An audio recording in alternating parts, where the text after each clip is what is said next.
ونصلي على رسوله الكريم أما بعد أعوذ بالله من الشيطان الرجيم بسم الله الرحمن الرحيم الصلاة والسلام عليك يا سيدي يا رسول الله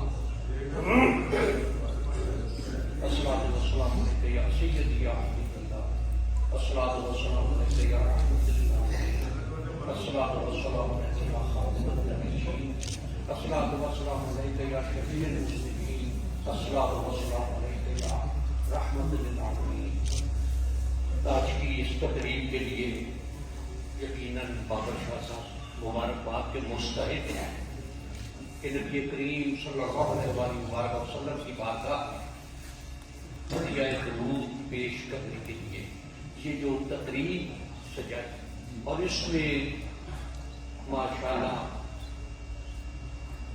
ابو الحسن جمال الدین شاہ صاحب گیلانی صاحب خواجہ نور محمد سعود صاحب فہد شاہ صاحب ان کو دعوت دی جہاں بلایا آپ سب حضرات دعوت پر آئے.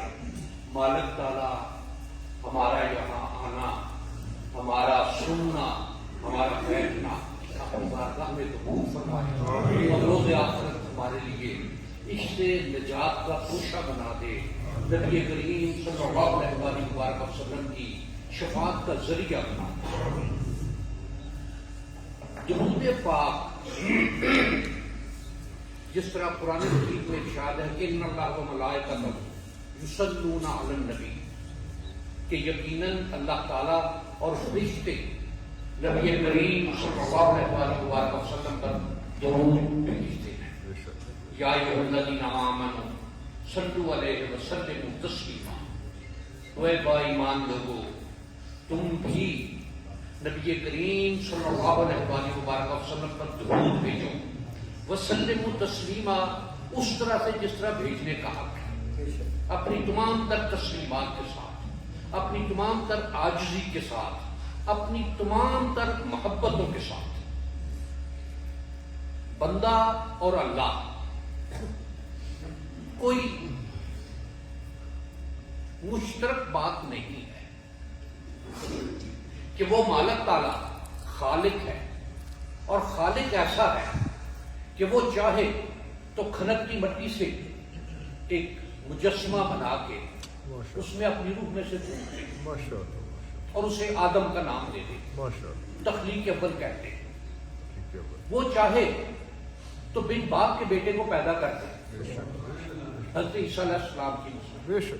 وہ چاہے تو 90 سال کی تقریباً عمر میں اولاد عطا کر دے کہ حضرت ابراہیم علیہ السلام کے یہاں حضرت اسماعیل اور حضرت اسحاق علیہ السلام.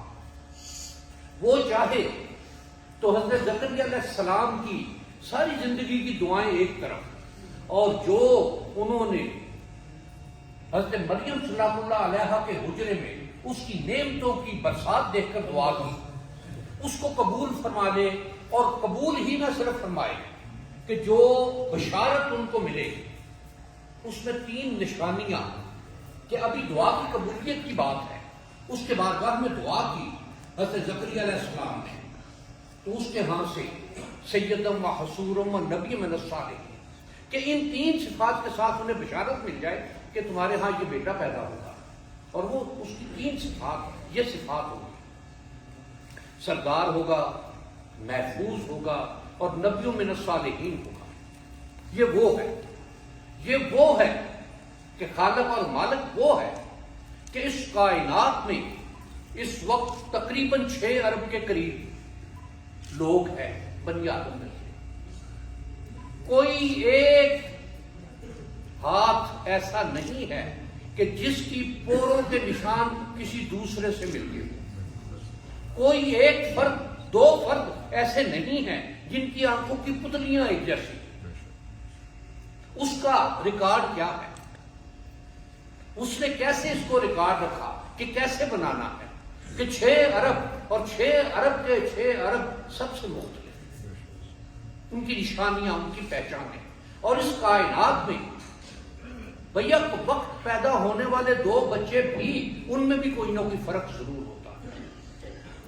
یہ وہ مالک ہے اور اس کے علاوہ اس کائنات سے اس نے جو نعمتیں عطا فرمائی ہیں، جو تخلیقات فرمائی ہیں، اس کائنات میں بھی اور اس کائنات سے برا بھی، پھر انسان یا مومن کہ جو اس نے حکم دیا کہ مومن لوگوں تم بھی درود بھیجو نبی کریم صلی اللہ علیہ وسلم کی ذات پر، کہ یہ مجبور محض، عاجز و بیچارہ، لاچار و کمتر،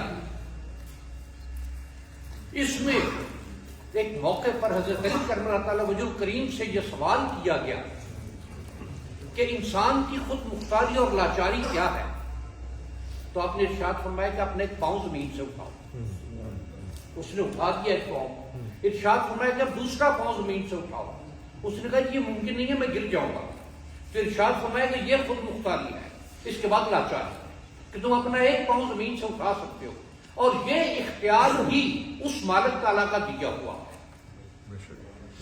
کوئی ایسی شے نہیں، کوئی ایسی بات نہیں، کوئی ایسا نقطہ نہیں، کوئی ایسی شے نہیں کہ جس میں بندہ اس اللہ کی ہمسری کر سکے. صرف ایک شے ہے، اور وہ با ایمان لوگوں کے لیے ہے کہ جو اس مالک تعالیٰ نے حکم دیا کہ ان اللہ و ملائکتہ یصلون علی النبی، بے شک اللہ تعالیٰ اور فرشتے نبی کریم صلی اللہ علیہ وآلہ وسلم پر درود بھیجتے ہیں.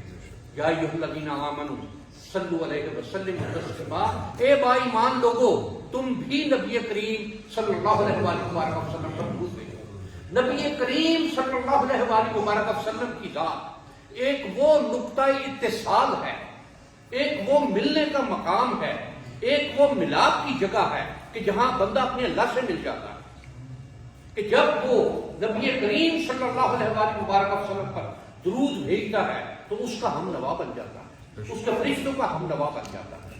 اس لیے کہ وہ ذات جن کا نام ہے محمد صلی اللہ علیہ وآلہ وسلم، وہ ہیں کہ جن کے لیے اس نے وَرَفَعْنَا لَكَ ذِكْرَكَ، کہ یا رسول اللہ صلی اللہ علیہ وسلم ہم نے آپ کے ذکر کو اس کائنات میں بلندیاں عطا فرما دی اور آپ کی خاطر عطا فرما دی کہ وہ ذکر کرنے والا، ان کی یاد منانے والا، ان پر درود پڑھنے والا، ان کی یاد میں، ان کی محبت میں اپنے آپ کو گم کرنے والا، یقیناً اس کو بھی وہ عظمتیں مل جاتی ہیں، وہ رفتیں مل جاتی ہیں.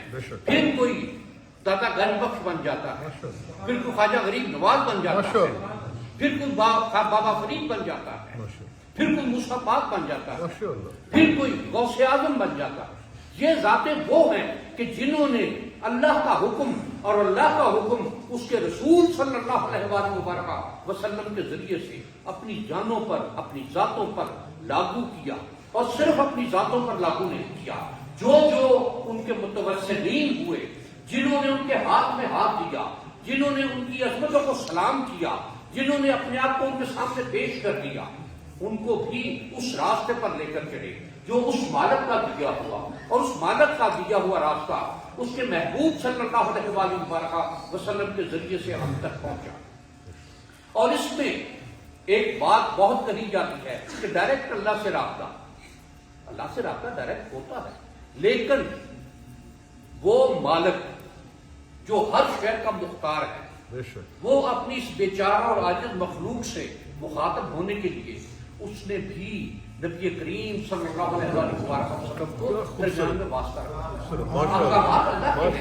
اور یہ بھی ارشاد قرآن مجید کا کہ وَمَا يَنطِقُ عَنِ الْهَوَىٰ، یا رسول اللہ صلی اللہ علیہ وسلم آپ اپنی خواہش سے گفتگو نہیں فرماتے، کہ جو کچھ جب آپ کی زبان حرکت میں آتی ہے، آپ کے لب واہ ہوتے ہیں، تو وہ یقیناً اللہ کے حکم کے مطابق ہی ہوتے ہیں. اور جو کچھ آپ نے ارشاد فرمایا وہ اللہ کے احکامات کے مطابق ارشاد فرمایا. وہ جب اپنی اس بیچارہ مخلوق سے مخاطب ہوا تو درمیان میں اس نے ایک رکھا واسطہ.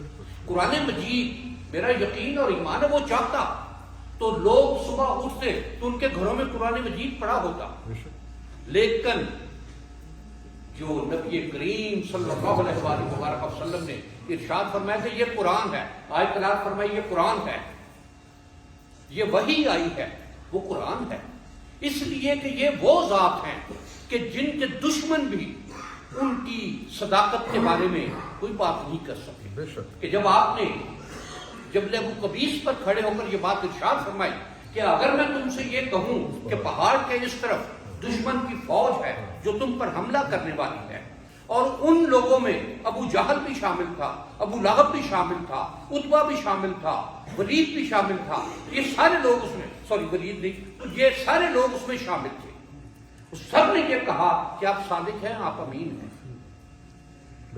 اور یقیناً جو کچھ آپ نے ارشاد فرمایا وہ برحق، وہ اس مالک تعالیٰ کا عطا کیا ہوا، اور جو کچھ ہمیں حکم دیا میں یطیع الرسول فقط اطاع اللہ، کہ اللہ کے رسول کی اطاعت دراصل اللہ تعالیٰ کی اطاعت ہے.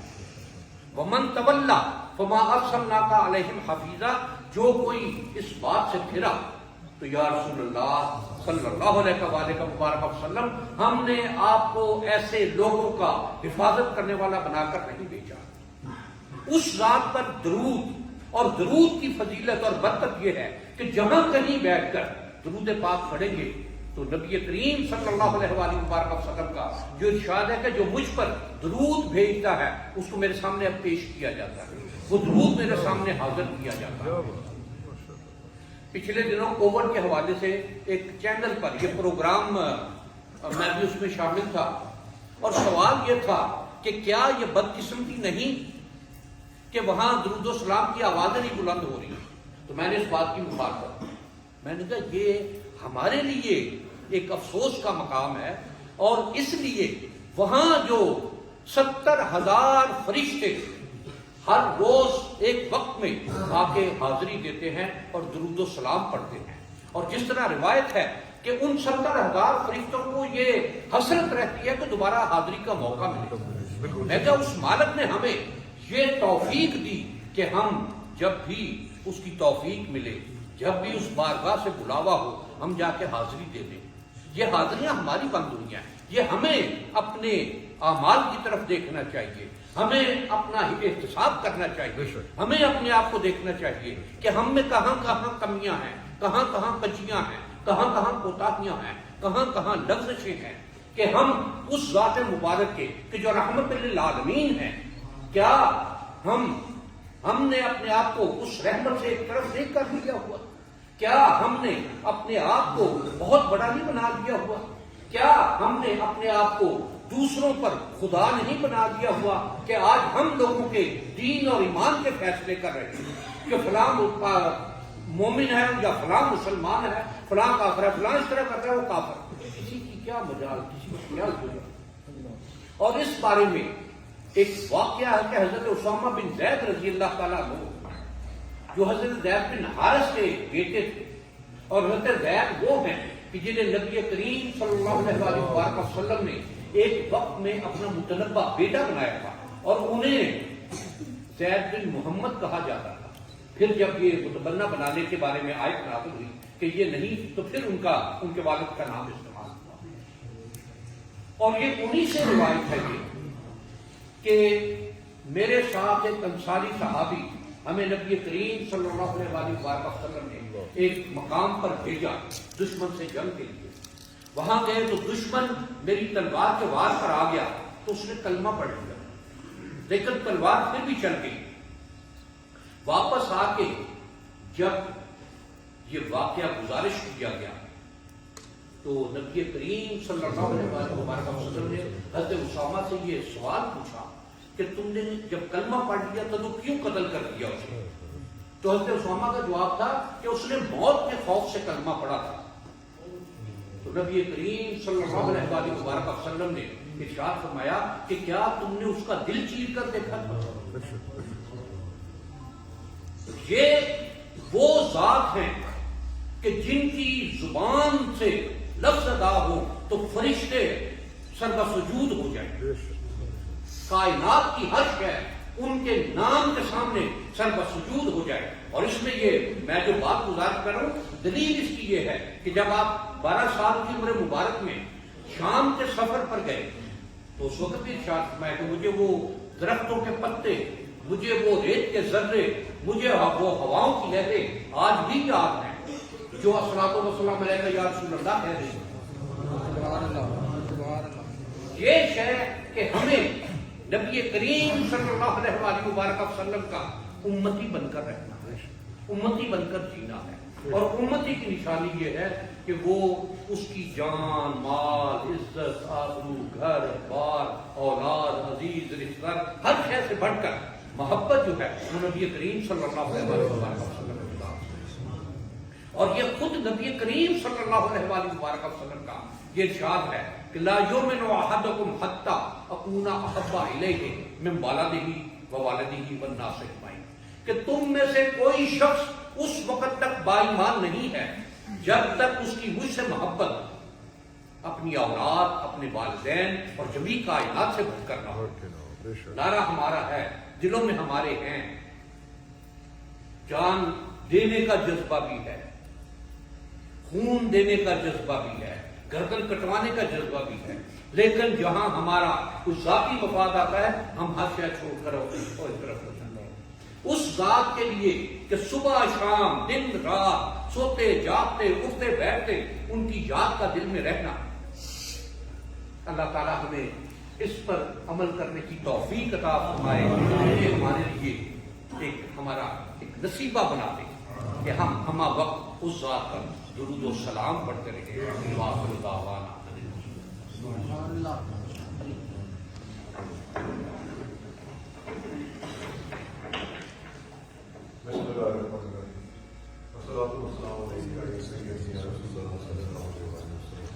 اللهم صل على محمد وعلى آل محمد كما صليت على إبراهيم وعلى آل إبراهيم إنك حميد مجيد. اللهم